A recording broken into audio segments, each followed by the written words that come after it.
कानामाखन जय गुरुदेव शाखा में हुआ प्रथम खेलकूद महोत्सव अभ्युदय का आयोजन, जिसमें मुख्य अतिथि बीएसए कॉलेज के प्राचार्य ललित मोहन शर्मा द्वारा सौरदाई में मां सरस्वती और रिद्धि सिद्धि बुद्धि के दाता गणेश जी के चित्र के समक्ष दीप प्रज्वलित पुष्प अर्पण कर शांति के प्रतीक सफेद कबूतर और खुले आसमान में गुब्बारे छोड़कर की गई। जिसके बाद छात्र छात्राओं द्वारा बैंड की धुन पर स्वागत गान गाकर मंच पर आसीन अतिथियों का स्वागत किया गया। जिसके बाद मुख्य अतिथियों का दुपट्टा पहनाकर स्मृति चिन्ह देकर सम्मान किया गया। लगातार चल रहे कार्यक्रम की श्रृंखला में कानामाखन स्कूल की सभी शाखाओं से आए खिलाड़ियों का प्रतिनिधित्व कर रहे स्पोर्ट्स कैप्टन आदि ने परेड ग्राउंड पर परेड कर सलामी दी। स्कूल के मैदान में जिस जिस स्थान से परेड निकल रही थी, वहां बैठे सभी बच्चों और अभिभावकों द्वारा तालियां बजाकर परेड निकाल रहे बच्चों का स्वागत किया गया। जिसके बाद मुख्य अतिथियों द्वारा वैश्विक खेल आयोजन में प्रयोग होने वाली मशाल जलाई गई, जिसे लेकर कानामाखन स्कूल के सभी शाखाओं के स्पोर्ट्स कैप्टन द्वारा दौड़ते हुए मशाल एक को देते हुए पूरे मैदान का चक्का लगाया और अंत में मशाल को स्थापित किया गया। जिसके उपरांत पूरे देश की अलग अलग संस्कृति और पारंपरिक वेशभूषा धारण किए हुए बच्चों ने देश के अलग अलग हिस्सों में प्रचलित लोक नृत्य पेश किए, जिसमें उत्तर प्रदेश का ढोल नृत्य, पंजाब का भांगड़ा, गुजरात का गरबा, हरियाणा, आसाम और भी अन्य प्रदेश के लोकगीतों पर बच्चों ने अपनी प्रस्तुतियां दी, जिस पर लोगों द्वारा तालियां बजाकर बच्चों का उत्साहवर्धन किया गया। सर, आज से कानामाखन पब्लिक स्कूल के अंदर अभ्युदय कार्यक्रम की शुरुआत हो चुकी है और आप यहाँ मुख्य अतिथि के रूप में आए हुए हैं, तो आपने बच्चों को संदेश दिया है और काफ़ी अच्छा संदेश दिया। क्या कुछ कहना चाहेंगे स्पोर्ट्स के लिए? पहले मैं बहुत बधाई दूंगा, बहुत शुभकामनाएं दूंगा कानामाखन विद्यालय के प्रबंध तंत्र को, प्रशासन को, आचार्यों को, शिक्षकों को, शिक्षिकाओं को कि उन्होंने बहुत ही अच्छा कार्यक्रम संयोजित किया है। और आज के दौर में जहाँ तक समाज में खेलों को उतना महत्व नहीं दिया जा रहा जो दिया जाना चाहिए, एक स्पोर्ट्स मीट का आयोजन किया गया है और उसके लिए बहुत ही श्रम और ऊर्जा की आवश्यकता होती है। ईश्वर से प्रार्थना करूंगा कि विद्यालय इसी क्रम में विभिन्न राज्यों की नृत्य और सांस्कृतिक कार्यक्रमों को प्रस्तुत किया।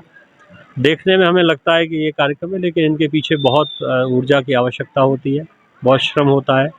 तो मैं पुनः एक बार सभी विद्यालय के विद्यार्थियों को, प्रबंध तंत्र को, अभिभावकों को, सभी को शुभकामनाएं देता हूं, बधाई देता हूं। और जहां तक खेलों के महत्व की बात है, तो हमें इसी विद्यालय की नहीं, पूरे जितने भी हमारे शैक्षिक संस्थान हैं, सबको खेलों को महत्व देना चाहिए। हमारे बीच में टैलेंट की कोई कमी नहीं है, क्योंकि अभी हमने अपने महाविद्यालय में हॉकी को शुरू किया है, हॉकी का प्रशिक्षण शुरू किया है, तो बहुत अच्छे टैलेंट हमारे बीच निकल के आ रहे हैं। ऐसे ही छोटे बच्चों को जब ग्रूम अप किया जाएगा तो आगे देश का प्रतिनिधित्व करेंगे विभिन्न खेल प्रतियोगिताओं में, और साथ में उनका एक शारीरिक विकास के साथ मानसिक विकास भी होगा। उनके अंदर एडजस्टमेंट कैपेसिटी बढ़ेगी, उनका मानसिक स्वास्थ्य अच्छा रहेगा, उनके अच्छा उनका एटीट्यूड फॉर्मेशन होगा, उनके बीच मूल्य विकसित होंगे। तो ये सब चीज़ें हमारे खेल हमें प्रदान करते हैं। साथ में आज के समय में विद्यार्थी बहुत जल्दी अवसादग्रस्त हो जाते हैं, तो अगर विद्यार्थी टीम गेम्स में प्रतिभाग करते हैं तो ऐसे विद्यार्थी कभी उन पर अवसाद हावी नहीं होता। तो मैं संस्थान के प्रशासकों से और प्रबंधन से ये भी मैं गुजारिश करूँगा कि खेलों की इस निरंतरता को बनाए रखें और साथ में एक म्यूचुअल कोऑपरेशन विभिन्न संस्थानों के बीच होना चाहिए, जिससे कि खेलों को आप एक कॉम्पिटिटिव माहौल डेवलप हो, उस कॉम्पिटिटिव माहौल से प्रतिभाएं निखर के आएँ और वो हमारे ज़िले का, हमारे प्रदेश का नाम अंतर्राष्ट्रीय स्तर पर रोशन करें। सर, बात करें, एक समय था कि कॉमनवेल्थ गेम्स में भारत मेडलों के लिए तरसता था और आज लगातार गोल्ड और सिल्वर की बरसात होती है। क्या ये कहा जाए कि मोदी के आने के बाद में लगातार जो खेलकूद है उस पर ध्यान दिया जा रहा है और सभी कॉलेज और जो ज़िले हैं उनको भी आदेश किया जा रहा है कि अपने अपने राज्यों से, अपने अपने प्रदेशों से ज़्यादा से ज़्यादा खिलाड़ियों को तैयार किया जाए और उन्हें आगे लाकर देश के लिए जो खेल-कूद हैं उनमें बढ़ावा देने के लिए तैयार किए जाएँ? निश्चित रूप से हमारी केंद्र सरकार ने बहुत अच्छा प्रयास किया है खेल कूदों के विकास में। हमारी राज्य सरकार भी काफ़ी अच्छा प्रयास कर रही है, लेकिन चूंकि हमारा राज्य काफ़ी बड़ा है, आप पाएंगे कि कॉमनवेल्थ गेम में या एशियन गेम्स में या ओलंपिक्स में ज़्यादातर प्रतिनिधित्व हरियाणा, पंजाब, दिल्ली, कर्नाटक इन राज्यों का है। हमारे उत्तर प्रदेश का प्रतिनिधित्व बहुत कम है। तो मैं हमारी सरकारों से यही निवेदन करूंगा कि हालांकि इस क्षेत्र में हमारे मथुरा वृंदावन के माननीय विधायक श्रीकांत शर्मा जी का मैं यहाँ उनका नाम लेना मेरा सौभाग्य होगा कि उन्होंने मथुरा में खेलों के विकास के लिए बहुत अच्छा कार्य किया है।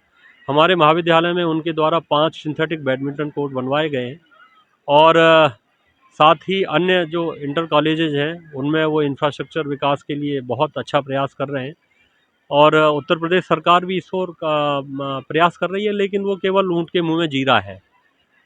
अभी हमें हमारे खेलों के इंफ्रास्ट्रक्चर के लिए बहुत ज़्यादा श्रम की आवश्यकता है और इससे पहले की सरकारें इस ओर बिल्कुल उनका जो अटेंशन था वो बिल्कुल नहीं था। तो इन सरकारों ने कम से कम खेलों के विकास में, उनके इंफ्रास्ट्रक्चर में बहुत अच्छा एक प्रयास किया है। इसके लिए हमारी केंद्र सरकार, मुख्य रूप से हमारे माननीय प्रधानमंत्री मोदी जी इसके लिए साधुवाद के पात्र हैं।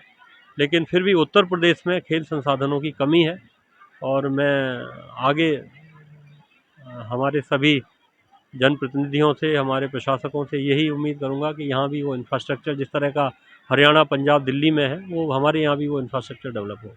Shri Radha Madhav TVS showroom, TVS bike and scooty का जाना माना शोरूम, जहां आपको मिलते हैं लेटेस्ट से लेटेस्ट मॉडल्स और लाए हैं दिवाली के अवसर पर आपके लिए एक सुनहरा अवसर। आप पाए 100 के नगद इनाम के साथ सुंदर सुंदर उपहार।